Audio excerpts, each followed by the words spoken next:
Olá, bem-vindos ao BDP Podcast, um espaço de reflexão sobre temas económicos e monetários do Banco de Portugal. O meu nome é Nuno Aguiar e nesta edição vamos falar dos motivos pelos quais começou a olhar duas vezes para as etiquetas dos preços nos supermercados ou para as placas com o custo dos combustíveis. Um salto significativo da inflação representa um terremoto financeiro no dia-a-dia das famílias, mas também faz mexer a ciência económica. E a origem deste ciclo de subida de preços abanou definitivamente o debate. No seu mais recente boletim económico, o Banco de Portugal procura explicar quais são os motores da inflação em Portugal, utilizando um modelo desenvolvido por dois economistas de que pode já ter ouvido falar, Ben Bernanke e Olivier Blanchard. Este estudo é assinado por Nuno Vilarinho Gonçalves, economista do Departamento de Estudos Económicos e o nosso convidado de hoje. Muito bem-vindo, Nuno. Só há uma maneira de começar este podcast, que é, afinal, o que é o modelo Bernanke e Blanchard em que se baseia o teu estudo. Olá, Nuno, antes de mais, e muito obrigado pelo convite para participar neste podcast, que é o modelo Bernanke e Blanchard. Em termos simples, trata-se de um modelo empírico, originalmente aplicado pelos autores muito recentemente, está a ser até publicado agora numa revista de reputação internacional, aplicado aos Estados Unidos, no nosso caso aplicado também à economia portuguesa e que permite estudar a dinâmica conjunta da inflação, do crescimento dos salários e das expectativas de inflação, condicionadas por um conjunto de elementos exógenos importantes neste período mais recente, como são os preços relativos dos bens energéticos, dos bens alimentares, os constrangimentos nas cadeias de abastecimento, o grau de aperto do mercado de trabalho e o crescimento da produtividade. Com este modelo, muito ligado aos dados de cada país, permite-nos assim construir uma narrativa sobre quais foram os determinantes da inflação e proporciona também, claro, um instrumento acessório para os nossos exercícios de projeção. Este modelo e este estudo, que está na origem do teu estudo, e o teu estudo depois contribui também para esse debate, entram aqui numa tendência dos últimos meses de grande curiosidade e grande debate sobre o que teve na origem deste ciclo inflacionário e o que é que o continua a alimentar. Porquê é que é relevante estudarmos estes motores e a origem deste ciclo? Desde 2020, com a pandemia, a economia global foi assolada por uma série de choques com características muito distintas, tanto do lado da procura como do lado da oferta. Houve muita discussão por analistas e decisores de política que não havia necessariamente consenso.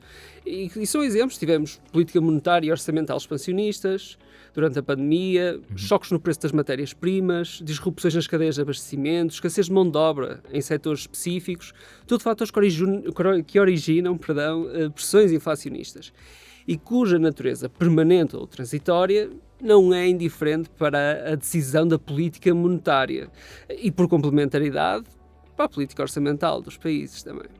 E vamos, se calhar, diretamente já às conclusões. Segundo a análise que fazes nessa caixa no boletim, quais foram então os fatores que estiveram e estão por trás da inflação em Portugal? Há uma divisão logo relevante que parece haver dois momentos com duas explicações diferentes, certo? Sim, começando pelo primeiro episódio, ora, a inflação começa a aumentar em 2021, com a reabertura global das economias no pós-pandemia. A procura por bens energéticos a nível global faz aumentar o preço destas matérias-primas nos mercados internacionais, com repercussões nos preços dos bens alimentares, e estávamos num cenário ainda de restrições, de constrangimentos nas cadeias de abastecimento que não conseguiam satisfazer a procura que era exacerbada por consumo adiado durante os confinamentos. Basicamente estivemos fechados e depois de repente temos muito consumo que não efetuámos durante aqueles meses. Sim, também a fomentar poupança acumulada, ou seja, a procura dispara, a oferta está relativamente restringida, as empresas não conseguem alimentar as suas cadeias de produção para fornecer os bens e serviços que as pessoas procuram, e isso cria uma pressão inflacionista. Isto até final de 2021, início de 2022, infelizmente, com a invasão da Ucrânia pela Rússia, o contributo destes efeitos particulares foram largamente amplificados e perduraram até ao final desse ano, tivemos a crise da energia, nas matérias-primas em geral, vimos em setores como a construção, que os preços dispararam das matérias-primas, muitos inputs que entram na cadeia de produção das empresas foram afetadas por este acontecimento. Isso vimos no gráfico da Caixa, os contributos dos mesmos determinantes no início do ano foram largamente amplificados. Isso parece uma explicação inicialmente um bocado mais do lado da oferta, não é? De uma dificuldade da oferta de responder... Sim, os preços das matérias-primas, constrangimentos do lado das cadeias de abastecimento, e que atingiram o seu pico em 2022. Ou seja, depois, a partir do final desse ano, começamos a observar uma reversão. A reversão exatamente destes mesmos fatores, no preço dos bens energéticos e alimentares, em conjunto com a dissipação dos constrangimentos nas cadeias de abastecimento, e foi isto que começou a ditar a diminuição da inflação gradualmente até ao final de 2023, ainda que se pudesse observar alguma rigidez no preço dos alimentares, uma vez que sofre de efeito de contágio do preço dos energéticos. Também houve uma caixa temática que abordamos esse assunto, mas houve de facto uma diminuição da inflação até 2023. Isto é o nosso primeiro grande episódio, a subida e descida da inflação. Existe um segundo episódio, que segundo o modelo estimado para Portugal, a restritividade do mercado de trabalho, que ainda hoje em dia está em níveis historicamente elevados. Pode explicar só um bocadinho o que é a restritividade do mercado de trabalho? Portanto, é um desemprego baixo, certo? É um desemprego baixo, é uma dificuldade das empresas conseguirem contratar pessoas para as vagas que têm. Dizemos que o mercado de trabalho está apertado. Exato. Cria uma série de pressões que vão parar a pressões inflacionistas, como vamos ver.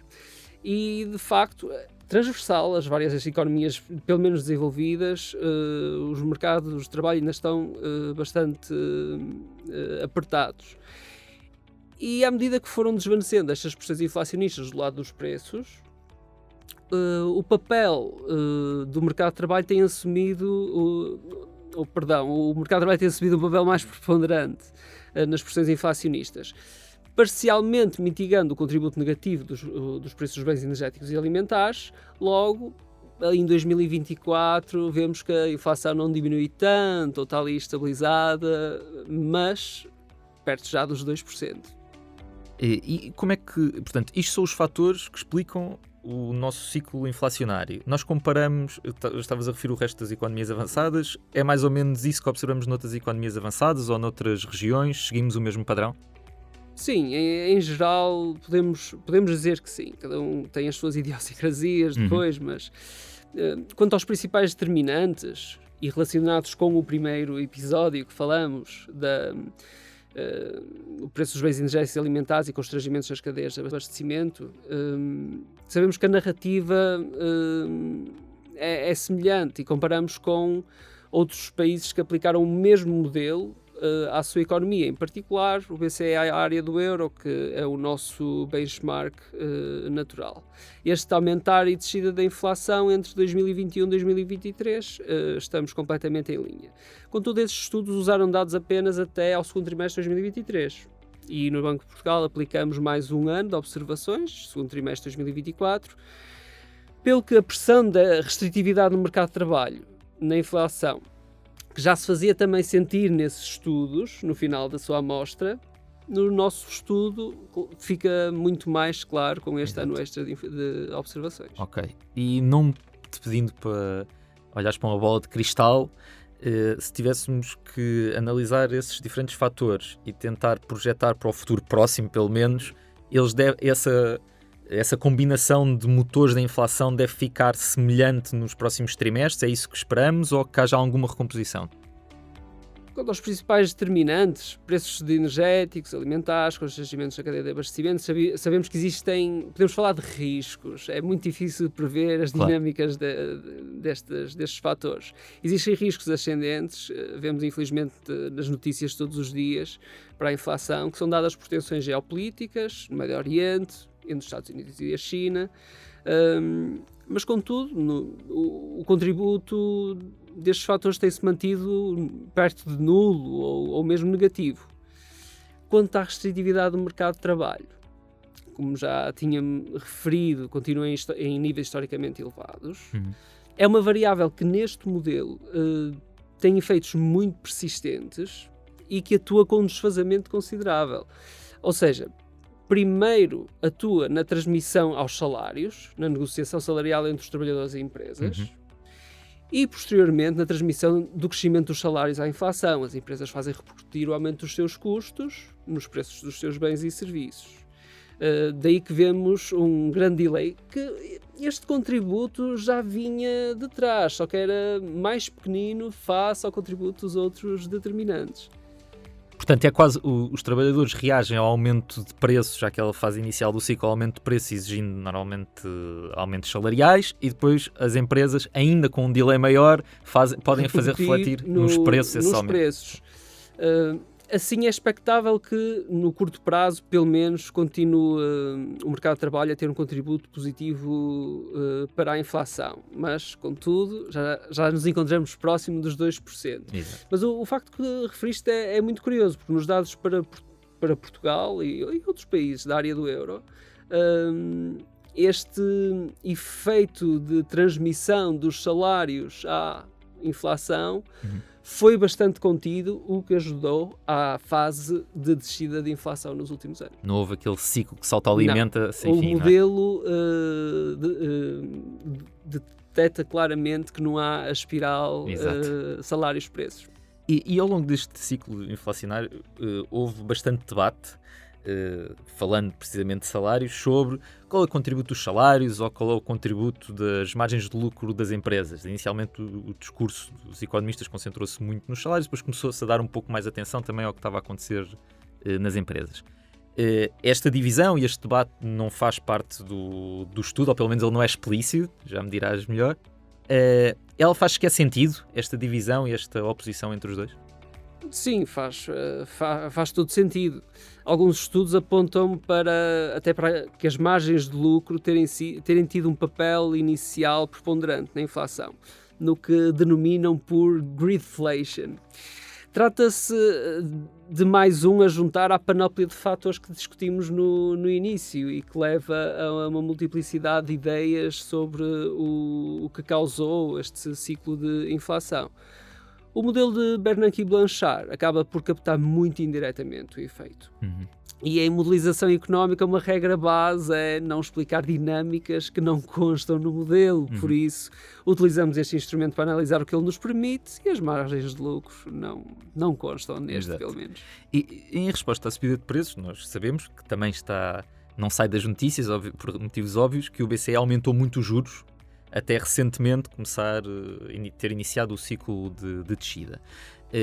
Não sei se estas conclusões do estudo sobre a origem da inflação nos podem dizer algo sobre a atuação da política monetária, se ela foi adequada ou não foi adequada, agora que olhamos para trás para a origem do fenómeno.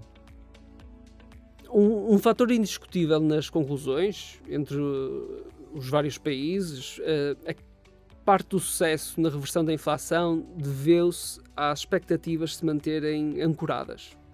Um resultado também alcançado no estudo para Portugal. Quando estimamos a equação das expectativas de longo prazo, vemos que estão fortemente ancoradas. Ou seja, as pessoas continuam à espera que a inflação esteja próxima de 2% no longo prazo. É isso? Empresas e pessoas, sim. Exatamente. Os 2% continuam ancorados. Independentemente de questões se haveria de ter aumentado as taxas de juros mais cedo ou mais ou menos pontos percentuais, os resultados ilustram o papel da credibilidade do Banco Central Europeu e que a atuação da política monetária neste período contribuiu para manter as expectativas ancoradas. Algo que contrasta, por exemplo, que aludiram muito ao episódio inflacionista dos anos 70, Exato. que este facto não aconteceu. E uma última pergunta, se calhar mais para economistas, que é, durante grande parte destes meses de subida da inflação e depois do início da descida da inflação, o debate económico dividiu-se muito entre duas equipas, que é a equipa transitória, que achava que a subida da inflação era passageira, e a equipa, vamos chamar-lhe persistente, que achava que este fenómeno tinha uma natureza mais permanente. Hoje já conseguimos dizer qual deles tinha razão? Bem, dada a natureza dos choques primordialmente transitórios, a transição limitada do crescimento dos salários à inflação, como acabamos de falar, e a narrativa a que chegamos, não só em Portugal, mas nos outros países, com este estudo, parece que o troféu vai para a equipa transitória. Mas note-se que chegamos perto do objetivo do prazo do BCE, dos 2%, ainda que um pouco acima, mas nada garante que estamos na direção ao cenário pré-pandemia de inflação, em média abaixo de 1% e taxas de juros negativas. Se a equipa transitória fizer aludência a este cenário, já tenho algumas dúvidas, mas isso seria um bom tema para um outro podcast. Exato. Depende muito do que é que queremos dizer com transitório e com persistente. Exatamente. Nuno, muito obrigado por nos teres ajudado a perceber o que está por trás deste ciclo de inflação em Portugal. Obrigado também a quem nos esteve a ouvir. O estudo Fatores Determinantes da Inflação à luz do modelo Bernanke e Blanchard faz parte do Boletim Económico de outubro e pode ser consultado em bportugal.pt. Siga-nos também no X, LinkedIn e Instagram. Até breve.